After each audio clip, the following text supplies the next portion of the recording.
소명은 사전을 보면 사람이 어떤 특수한 이 신분으로 하나님에게 봉사하도록 하나님의 부름을 받는 일이라고 설명해요. 그래서 내가 권사로, 또 집사로, 또 장로로, 목사로 그 직분으로 섬기도록 하나님께서 불러서 그 일을 감당하도록 하는 게 이 소명이에요. 아멘. 소명은 그래서 모든 성도에게 있는 거예요. 그리고 사명은 하나님께로부터 받은 명령이에요. 그러니까 우리 모든 성도들은 소명과 어울려서 그 소명에 따르는 사명을 감당해야 된다는 거예요. 그 사명은 우리에게 주시는 직분에 따라 충성을 다하는 거예요. 자, 그렇다면 사무엘은 하나님께 소명을 받고 하나님께로부터 받은 그 명령, 그 사명을 어떻게 감당했을까요? 그래서 성령 하나님께서 강하게 역사해 주심으로 말씀을 통해 크게 깨닫게 되기를 바랍니다. 그래서 하나님께서 우리 각자에게 주신 사명들을 잘 감당할 수 있는 그런 지혜, 힘을 얻게 되기를 바랍니다. 그래서 힘있게 순종하는 우리 모두가 될 수 있기를 바랍니다. 우리 10절, 11절 2절 말씀 읽겠습니다. 여호와께서 임하여 서서 전과 같이 사무엘아 사무엘아 부르시니라. 사무엘이 이르되 말씀하옵소서 주의 종이 듣겠나이다 하며 여호와께서 사무엘에게 이르시되 보라 내가 이스라엘 중에 한 일을 행하려니 그것을 듣는 자마다 두 귀가 열리리라. 아멘. 먼저 임하여 라는 말은 나오다 라는 뜻입니다. 그리고 서서 라는 말은 신인, 동형, 동성명적 표현입니다. 마치 하나님께서 사무엘 앞에 서셔서 말씀하신 것처럼 하나님의 임재를 현실감 있게 표현하고 있는 말입니다. 그리고 사무엘아 라고 부르신 것은 성경 다른 곳에서도 당신의 종을 부르실 때에 종종 사용하는 그런 표현입니다. 그러자 사무엘은 말씀하옵소서 주의 종이 듣겠나이다 라고 하나님의 말씀을 듣겠다고 그렇게 대답합니다. 하나님께서 사무엘에게 말씀하십니다. 보라 내가 이스라엘 중에 한 일을 행하리니 그것을 듣는 자마다 두 귀가 울리리라. 아멘. 하나님께서 엘리 가문에 선포하신 심판을 반드시 이루시고야 말 것임을 말씀하심과 동시에 엘리 가문에 행하실 하나님의 심판의 소식을 접하는 자마다 큰 두려움과 공포를 느끼게 될 것임을 말씀합니다. 막 귀가 울리니까요. 문자적으로 두 귀가 울리면 얼마나 그 심판의 소리가 두렵게 들렸으면 그 귀가 울리겠습니까?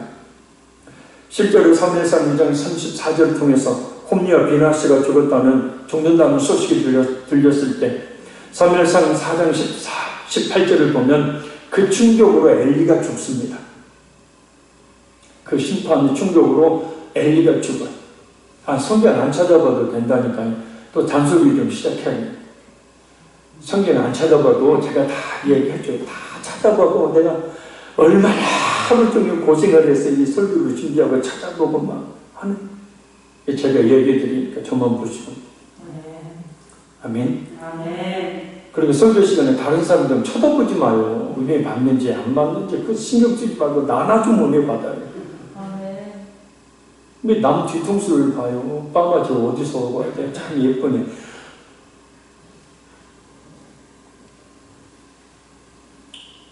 찬송하는데도 누가 들어오니까 막 쳐다보고 하나님께 찬송하고 있는데 막 누구를 쳐다봐요? 뭐든지 말든지 그냥 뭐든지 말든지가 아니라 꼭 나와야 되지만 찬송을 하도 기도를 해도 말씀을 들어도 집중해서 그래야 은혜 받기 때문에 그래. 자, 사무엘상 4장 18절을 보면 그 홈리와 비나스가 죽는다는 소식에 엘리가 의자에서 떨어지 죽어요. 얼마나 두려운 소식이었어요. 그리고 사무엘상 4장 20절을 보면 그의 며느리도 출산하고 죽습니다. 그 소식을 듣고. 열왕기하 21장 12절을 보면 이렇게 말씀합니다. 그러므로 이스라엘 하나님 여호와가 말하노니 내가 이제 예루살렘과 유다에 재앙을 내리리니 듣는 자마다 두 귀가 울리리라. 하나님의 심판은 듣기만 해도 충격으로 사람을 죽음에 이르게 하는 힘이 있다는 거예요. 물론 무감각하게 되어지면 그 소리가 들리지 않을 거지만 말입니다. 그러나 반면에 그의 구원의 복음은 듣기만 해도 기쁨과 환희가 넘치게 되죠. 누가복음 2장 9절 10절 말씀입니다. 주의 사자가 곁에 서고 주의 영광이 그들을 두루 비추매 크게 무서워하는지라. 천사가 이르되 무서워하지 말라. 보라, 내가 온 백성에게 미칠 큰 기쁨의 좋은 소식을 너희에게 전하노라. 아멘. 회개의 기회마저 저버리면 하나님께로부터 심판의 메시지를 듣고 영원한 두려움과 공포 속에서 사는 것이 아니라 예수 그리스도의 십자가의 그 구원의 복음을 듣고 믿어서 기쁨과 평안을 가져야 합니다. 그리고 죄의 두려움과 공포 속에서 오늘도 신음하고 있는 불신자들에게 이 기쁨과 환희의 구원의 복음을 꼭 전해야 합니다. 그들로 하여금 참된 기쁨과 평안을 얻도록 해야 합니다. 두려움의 소식이 아닌 기쁨의 소식을 전하면 우리 모두가 되어야 합니다. 12절 13절 읽겠습니다.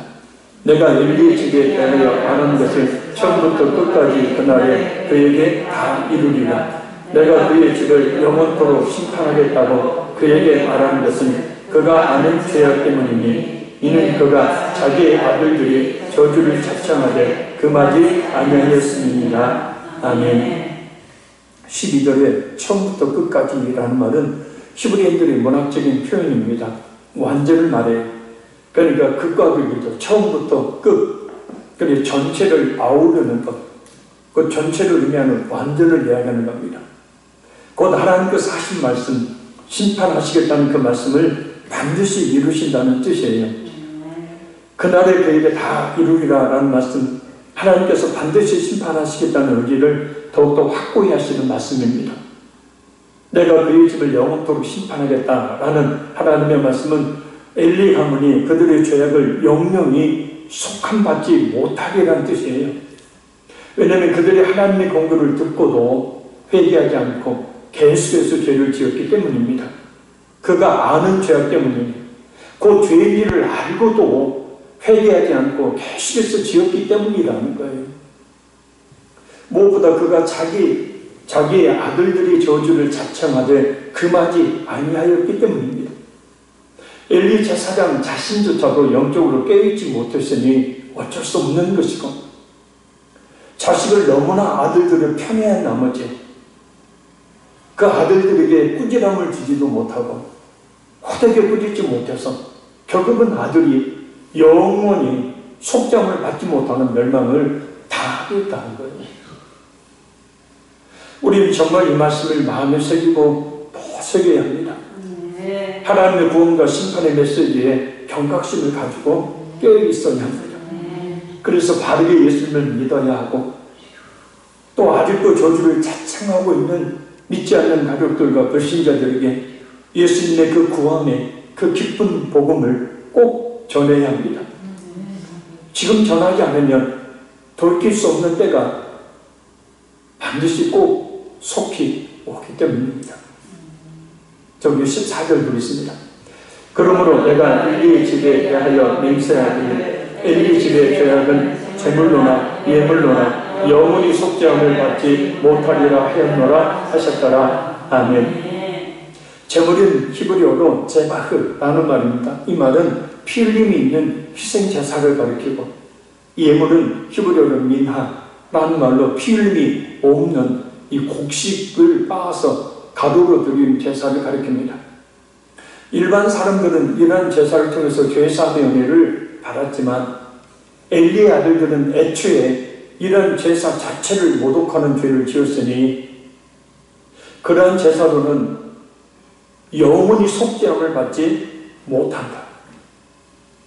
그러니까 이것을 문자 그대로 적용시키면 영원한 지옥에 던져진다는 거죠. 영원히 속죄함을 받지 못하기 때문에 그 어떤 것으로도 죄를 사함받지 못한다라는 말씀입니다. 한마디로 기회를 이제는 잃어버렸다는 거예요. 이미 늦었다는 겁니다. 그럼 이 말씀에 대한 엘리의 반응은 어떠할까요? 우리 15절에서 17절 읽겠습니다. 사무엘이 아침까지 누웠다가 여호와의 집의 문을 열었으나 그 이상을 엘리에게 알게 하기를 두려워하더니 엘리가 사무엘을 불러 이르되 내 아들 사무엘아 하니 그가 대답하되 내가 여기 있나이다 하니 그가 이르되 네게 무엇을 말씀하셨느냐 청하노니 내게 숨기지 말라 네게 말씀하신 모든 것을 하나라도 숨기면 하나님이 네게 벌을 내리시고 또 내리시기를 원하노라 하는지라. 아멘. 아침에 일찍 일어난 사무엘은 성막 이 주변에 설치된 자신의 그 거처에 문을 열어 나옵니다. 그러나 하나님께 받은 그 이상을 엘리 제사장에게 알리기가 두렵습니다. 그 이상은 엘리 집의 심판에 대한 내용이었기 때문입니다.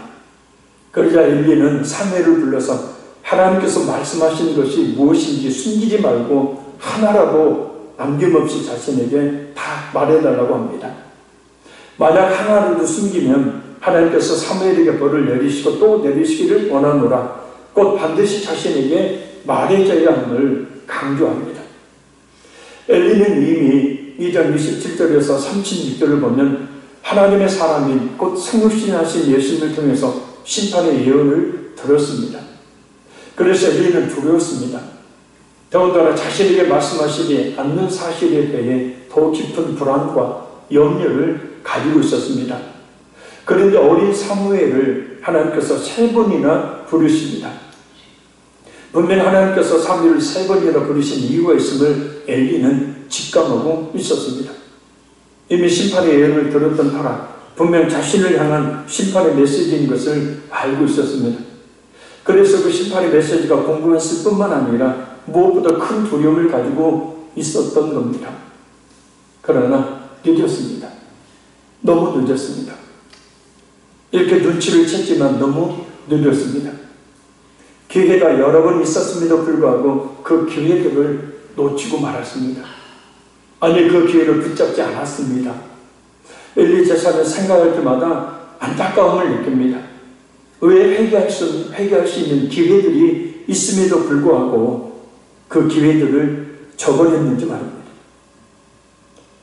이 올림포스 신전에는 시간의 신인 크로노스의 신상이 있습니다.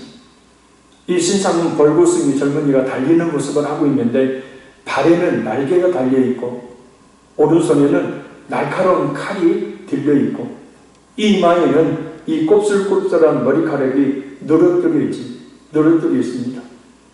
근데 이 뒷머리와 뒤 목덜미는 민숭민숭한 털이 없는 모습입니다. 이 신상을 본 시인 포세이디프는 이렇게 노래했습니다. 시간은 쉼없이 달려야 하니 발에 날개가 있고 시간은 창끝보다 날카롭게 오른손에 칼을 잡았고 시간은 만나는 사람이 잡을 수 있도록 앞 이마에 머리칼이 있으나 시간은 지난 후에는 누구도 잡을 수 없도록 뒷머리가 없다. 시간은 곧 기회입니다. 한 번 놓친 기회는 다시는 그 앞 이마를 우리에게 보여주지 않습니다. 비슷한 얘기로 두 사람이 길을 가고 있었습니다. 한 사람이 물었습니다.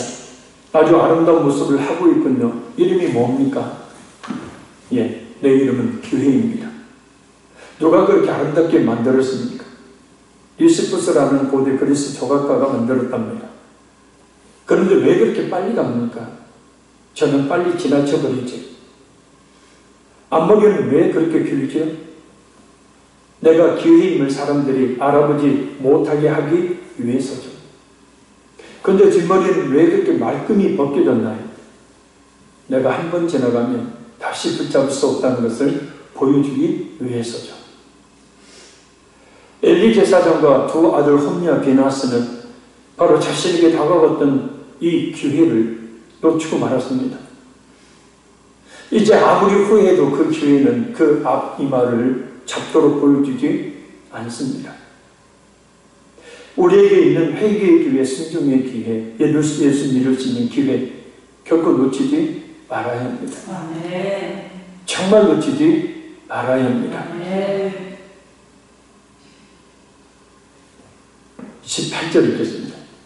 사무엘이 그것을 그에게 자세히 말하고 조금도 숨기지 아니하니 그가 이르되 이는 여호와이시니 선하신 대로 하실 것이니라 하니라. 아멘. 사무엘의 엘리 가문에 대한 하나님의 심판을 숨김없이 다 말하자 엘리는 이는 여호와이시니 곧 계시의 주체자가 여호와이심을 인정합니다. 그리고 선하신 대로 하실 것입니다. 곧 엘리는 자신의 죄를 인정하고 하나님의 심판의 정당성을 인정합니다. 비록 범자의 하나님의 심판을 받게 되지만 엘리 제사장은 하나님을 원망하지 않고 자신의 죄를 인정하는 자세를 보입니다. 그렇다면 바로 여기서 철저히 눈물을 흘리며 회개에 떠나면 하는 그런 안타까운 생각을 해봅니다. 그런데 회개를 하지 않습니다. 마치 가룟 유다처럼 예수님을 내어준 게 은삼십에 내어준 것을 후회는 하고 가슴을 쳤지만 회개는 하지 않았던 것처럼. 그러나 우리는 이런 자세는 분명히 본받아야 합니다. 성경을 통해 또 성경을 바르게 가르치는 설교를 통해 그리고 어떤 사람들의 말을 통해 우리 자신의 죄가 지적받게 될 때에 거부하지 말고 겸손하게 인정하며 회개하는 자세 말입니다. 기독교의 시작, 은혜의 시작, 회복의 시작, 치유의 시작, 자신이 죄인임을 고백할 때입니다. 죄인임을 인정하며 회개하여 돌이킬 때 은혜가 임하게 되어집니다.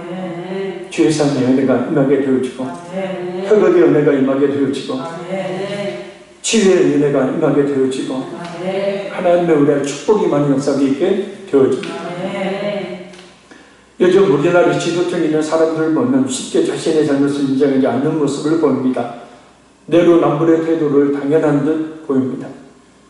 그리고 그런 사람들의 잘못된 영향을 받은 사람들 역시 크게 잘못했음에도 불구하고 아주 뻔뻔하게 자신의 잘못을 인정하지 않습니다. 마치 아무런 잘못을 행하지 않은 것처럼 사람들 사이를 활보하고 있습니다. 그들에게 우리는 어떠합니까? 그들을 정죄하고 욕하는 우리는 어떠합니까? 우리는 쉽게 우리의 범죄를, 우리의 허물을 인정하는 사람인가요? 아니면 뻔뻔하게 그것을 인정하지 않고 의로운 척 하는 사람인가요? 엘리 제사장처럼 하나님의 이와 같은 심판의 메시지를 듣고서도 무감각하게 아무런 반응도 보이지 않는 단지 후회하는 모습만 보이고 있는 사람인가요? 자, 우리 19절에서 20절 읽겠습니다. 사무엘이 사람의 여호와께서 그와 함께 계셔서 그의 말이 하나도 땅에 떨어지지 않게 하시니 단에서부터 브엘세바까지 온 이스라엘이 사무엘은 여호와의 선지자로 세우심을 입은 줄을 알았더라. 아멘. 사무엘이 성장을 하면서 여호와께서 그와 함께 계셔서 곧 하나님께서 사무엘을 선지자로 세워주셨음을 나타내는 말입니다.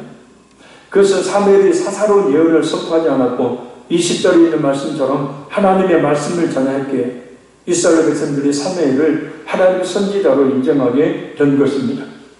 그것은 그의 말이 하나도 땅에 떨어지지 않게 하시니 곧 사무엘이 전한 내용이 하나도 빠짐없이 다 이루어진 것을 통해 알 수 있다는 겁니다.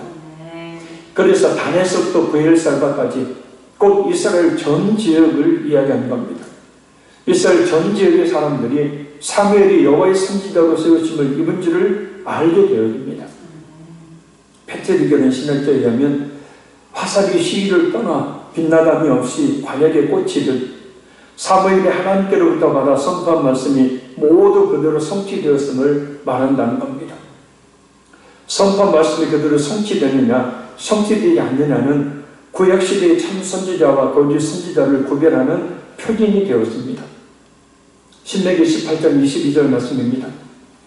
만일 선지자가 있어 여호와의 이름으로 말한 일에 증언도 없고 성취함도 없으면 이는 여호와께서 말씀하신 것이 아니요 그 선지자가 제 마음대로 한 말이니 너는 그를 두려워하지 말지니라.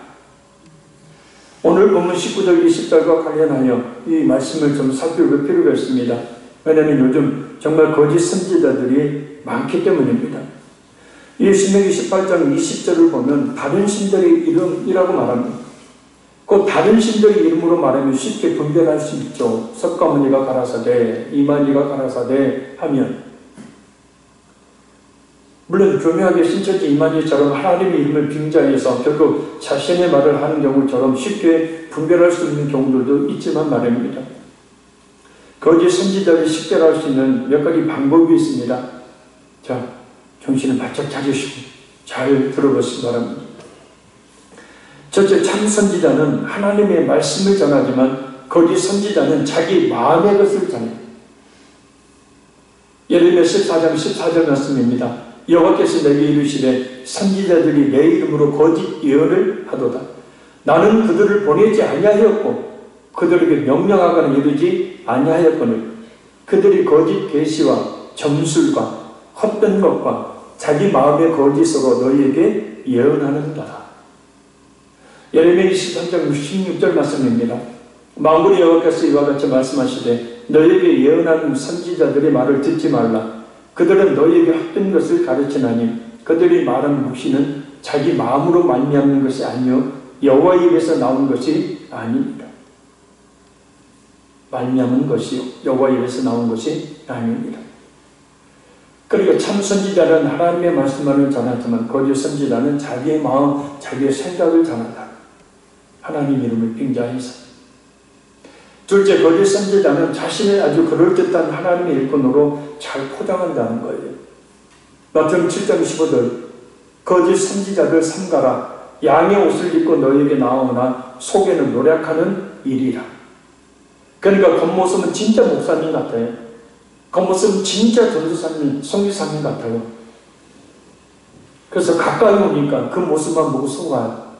근데 노략적인 이리가 그 속에 있다는 거예요. 그는 끝이 드러나게 되죠. 고린도후서 11장 13절 15절 말씀입니다. 그런 사람들은 거짓 사도요 속이는 일꾼이니 자기를 그리스도의 사도로 가장하는 자들이니라. 이것은 이상한 일이 아니니라. 사탄도 자기를 광명의 천사로 가장하나니 그러므로 사탄의 일꾼들도 자기를 의의 일꾼으로 가장하는 것이 또한 대단한 일이 아닙니다. 그들의 마지막은 그 행위대로 되리라. 아멘. 그러니까 양의 옷을 입고 그럴듯하게 또 그리스도의 사도로 광명의 천사로 가정을 합니다. 내게 그렇게 잘해줘. 하나님의 교회나 신천지나 처음에 접근할 때 아주 잘해주죠. 우리 교회 가서는 느껴보지 못한 사랑을 해줘요. 밥 사주죠. 데리고 놀러가 주죠. 영화 보여주죠. 집에 와서 청소해주죠. 애 낳으면 전에 그런 성도가 진짜 있었어요. 애를 낳으니까 하나님 교회에서 뭐 하냐면 이 소 꼬리를 고하다가 갑자기 거기에 소가 넘어가. 그 사람들은 그렇게 사랑이 많더래요. 근데 어떻게 그 사람들이 이단으로 잘못된 사람이에요? 바로 이 점에 속게 하는 거죠. 광명의 천사, 의의 일꾼, 그리스도의 사도로 가냐.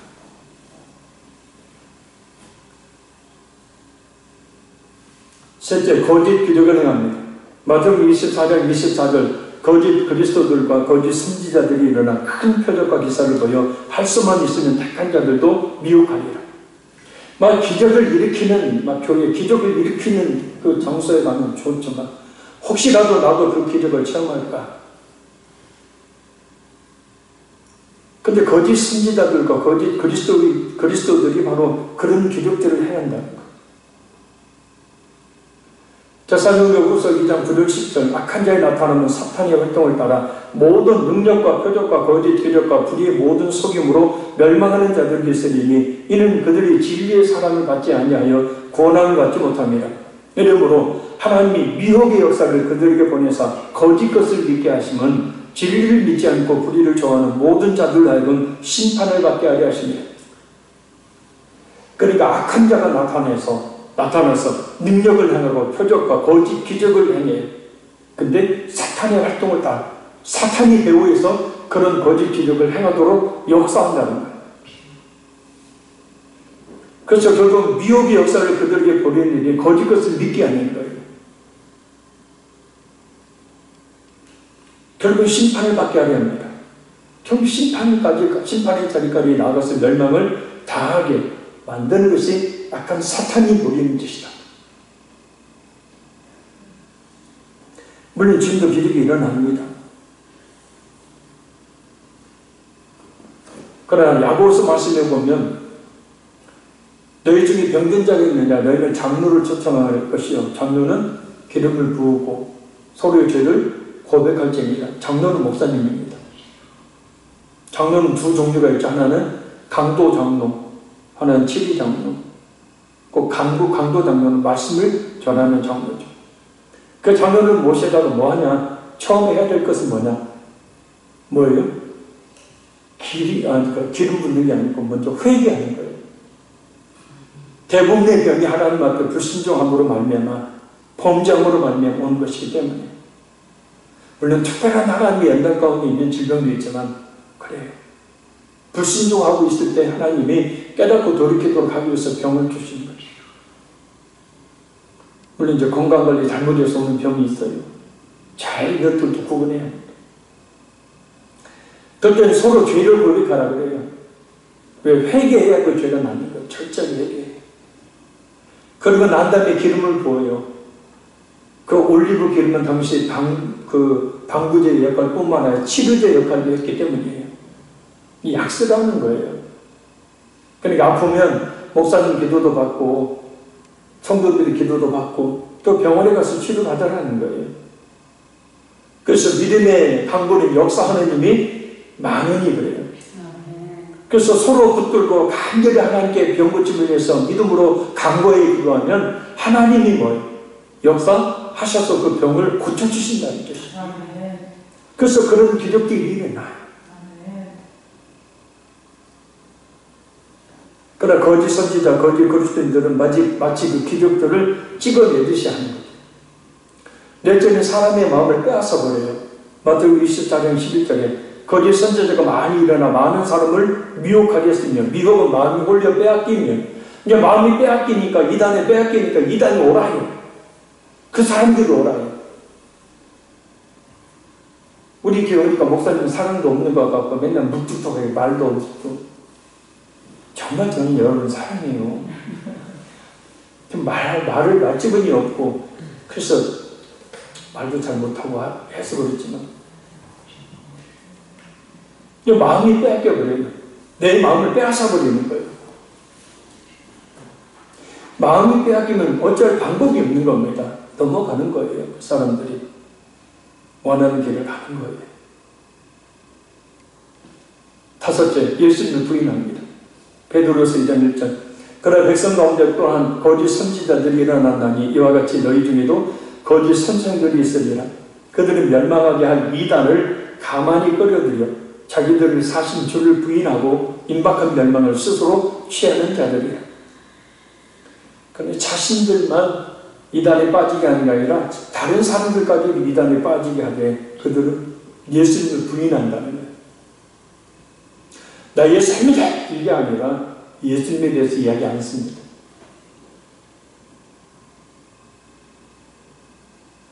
여섯째, 좋은 말만 해서 악에서 돌이키지 못하게 합니다.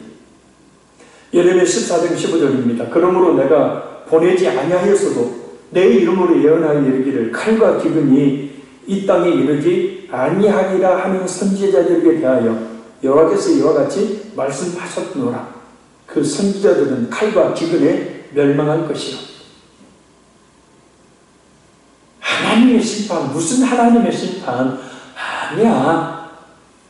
칼, 하나님의 심판이죠. 칼, 하나님의 심판 없어. 기근, 하나님의 심판으로 말미암아서 비가 내리지 않아서 온통 땅이 메마르고 기근이 와서 먹을 것이 없고 굶어 죽는 상황 없어. 하나님 그리스도는 하나님. 이렇게 말한다. 왜 하나님이 칼과 기근을 보내실지 그 죄를 지적하며 그 죄를 철저하게 깨닫고 회개하도록 하는 게 참 선지자이잖아요. 그죠? 성경에 그래서 참 선지자들은 하나같이 그렇게 바른 말해서 그들의 죄를 지적하고 책망하고 회개하지 아니하면 하나님의 징벌을 받게 된다고 그렇게 외쳤으니 그들이 하나같이 감옥에 갇히고 잡히고 돌에 맞고 매를 맞고 했어요. 사람들이 거부했어요. 왜? 듣기 싫은 소리 아닙니까? 오늘날 설교도 잘 들어보십시오. 예레미야 28장 8절입니다. 나와 너 이전의 선지자들이 예로부터 많은 땅들과 큰 나라들에 대하여 전쟁과 재앙과 전염병을 예언하였느니라. 근데도 이 예언을 받지라. 예레미야 23장 14절 내가 예루살렘 선지자들 가운데 가증한 일을 받느니 그들은 간음을 행하며 거짓을 말하며 악을 행하는 자의 손을 강하게 하여 사람으로 그 악에서 돌이킴이 없게 하였음즉 그들은 다 내 앞에 소돔과 다름이 없고 그 주민은 고모라와 다름이 없느니라. 그러니까 선지자의 역할은 죄악 가운데 있는 사람들을 그 죄를 지적하고 그 죄에서 돌이키도록 깨닫도록 해야 되는데 돌이키지 못하도록 오히려 좋은 말들로 막아버린다는 거. 돌이키지 못하도록. 제가 이 설교의 강단에서 늘 축복받으라 성공하십시오. 건강에 사십시오. 하나님의 무슨 심판이 있고 하나님의 사랑이 아니시기 때문에 여러분들이 쉬실 일이 없습니다. 그래 여러분 안심하고 평안하게 삶을 위해서 마음껏 하나님 주신 축복을 누리며 사십시오 라고 설교하면 저는 거짓입니다. 왜요? 만약에 저나 여러분이 진짜 말씀에 100% 순종하며 그렇게 삶을 산다는 그런 메시지를 전할 수 있지만 우리는 오늘도 수도 없이 많은 죄악을 저지르는 그런 존재인데 말입니다. 일곱째, 자신 하나님의 음성을 듣는 사람이라고 말합니다. 예레미야 23장 25절 내 이름으로 거짓을 예언하는 자들이 말하는 것을 내가 들었노라. 그러니까 하나님의 음성을 자신이 듣는다는 거예요. 그래서 그 하나님의 말씀을 전한다는 거예요. 여덟 번째, 가장 확실하게 알 수 있는 방법은 바로 오늘 본문처럼 증언과 성취함이 없다는 것. 자, 오늘 본문에 이 20절 직역하면 그 예언자가 여호와의 이름으로 말했는데 그 일이 일어나지 않고 그 일이 임하지 않으면 그것은 여호와께서 그에게 말씀하시지 않은 것이다. 그 예언자는 함부로 말하는 것이니 너는 그를 두려워하지 말아야 한다. 참 신명기 말씀 20절 말씀. 예언을 했는데 그것이 이루어지지 않을 때 거짓 예언이며 거짓 선지자라는 뜻입니다. 잘 분별해요. 아멘. 근데 어디 가니까 잘 맞춰요. 딱딱 맞춰요. 진짜 하나님이 그와 함께 하는 것 같고 하나님이 막 계시령을 부어주신 것 같아요. 아니에요. 속지 마세요. 지금 하나님께서 완성된 성경을 통하여 우리에게 말씀하고 계시고 그 성경을 통하여 우리로 하여금 바른 삶을 살 수 있는 충분한 메시지를 이 속에 가득 담아주셨어요. 아멘. 크게 그 우리의 삶과 연관을 해서 분별할 수 있는 한 가지 방법, 나한테 좋은 소리만 해주는 사람은 아니에요. 그래야 하는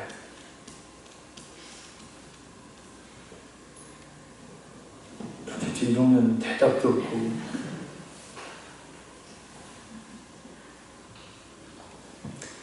그러니까 강단에서 오늘 본문도 좀 심각한 설교잖아요. 이런 설교 들리면 듣기 싫어. 부담 가는 설교. 심판이 듣고 사무엘이 죽는 때 아들이 막 죽고 사무엘이 의자에 팍 떨어져갖고 꼬꼬로 뒤져버릴 때야. 왜 이런 말씀을 주실까? 심각하게 생각하지 말고 깨닫고 돌이키라. 더 하나님께 가까이 나오라는 제발 불순종하지 말고 순종으로 나오라는 하나님의 강력한 메시지가 이 사람들이 죽음을 통하여 우리에게 전해주겠다는 것을 우리가 잊지 말아야 돼요. 자, 우리 21절 읽겠습니다. 마지막 오늘 본문. 여호와께서 실로에서 다시 나타나시되 여호와께서 실로에서 여호와의 말씀으로 사무엘에게 자기를 나타내시니라. 아멘. 하나님께서 말씀을 통해 다시 사무엘에게 자신을 계시하셨음을 언급하고 있는 구절입니다. 하나님의 계시의 말씀은 여러 가지로 나타납니다. 첫째, 직접 사람 또는 천사의 모습으로 현현하시죠. 구약의 아브라함, 이삭, 야곱 등과 같은 족장시대의 계시 방법입니다. 둘째는 선지자를 세워서 대신 말씀하게 하십니다. 선지자들이 활동했던 구약시대의 계시 방법입니다. 셋째는 완성된 계시 성경을 통해 말씀하십니다. 신약시대에 사용된 하나님의 계시 방법입니다. 오늘날 우리들은 성경을 통해서 하나님을 알고 구원받고 또한 하나님의 뜻을 헤아려 실천하게 되어집니다. 따라서 우리의 성경 말씀을 또 그 성경 말씀을 바르게 해석해서 전한 설교를 통해서 하나님 말씀을 신뢰하고 구원받기를 또 진실한 믿음 갖기를 힘써야 합니다. 무엇보다 하나님 뜻이 무엇인지를 좀 분별하고 그 뜻에 순종하기를 힘써야 합니다. 이것이 바로 정상적인 신앙생활입니다. 이 밤에 이 시간에 피곤한 우리의 욕심 이 자리에 왜 나오게 하셔서 이 말씀을 듣게 하시는지 다시 한번 깊이 깨닫고 하나님의 뜻을 분별해 나가는 우리 모두가 되기를 간절히 바랍니다. 말씀 냈습니다. 하나님의 심판은 듣기만 해도 충격으로 사람을 죽음에 이르게하는 힘이 있죠. 반면에 그의 구원의 복음은 듣기만 해도 기쁨과 환희가 넘치게 됩니다. 이 기쁨의 좋은 소식을 받아서 늘 평안과 기쁨을 누리는 삶을 살도록 해야 되고, 아직도 두려움과 공포 가운데 있는 믿지 않는 사람들에게 이 기쁜 소식을 전해서 그들로 하여금 기쁨과 환희가 넘치는 그리스도인이 되게 해야 합니다. 말씀을 통해서 우리 자신의 죄가 지적받게 될 때 거부하지 말고 겸손하게 인정하며 회개하는 자세가 필요합니다. 그럴 때 죄사함의 은혜, 회복과 치유의 은혜, 그런 놀라운 하나님의 복이 임하니 이 기회를 놓치지 말아야 합니다.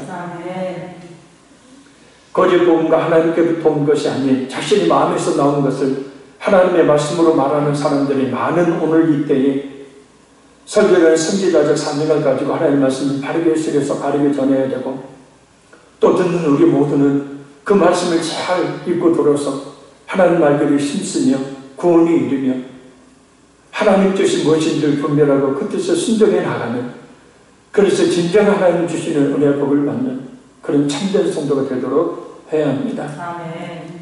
이 시간 우리 말씀 듣고 기도한 우리 기도 전문가를 기도합니다. 하나님, 기쁨의 좋은 소식을 받아 늘 평안과 기쁨을 누리게 하시고, 아직도 그 소식 받지 못한 불신 가족들, 이웃들에게 그 소식 전하게 하옵소서.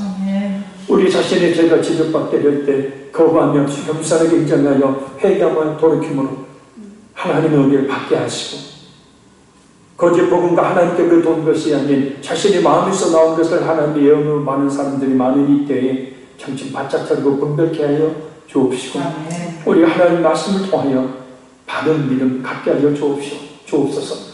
우리 주의 성은 간절히 부르고 기도하며 또 우리 기도 제목까지 기도하겠습니다. 주여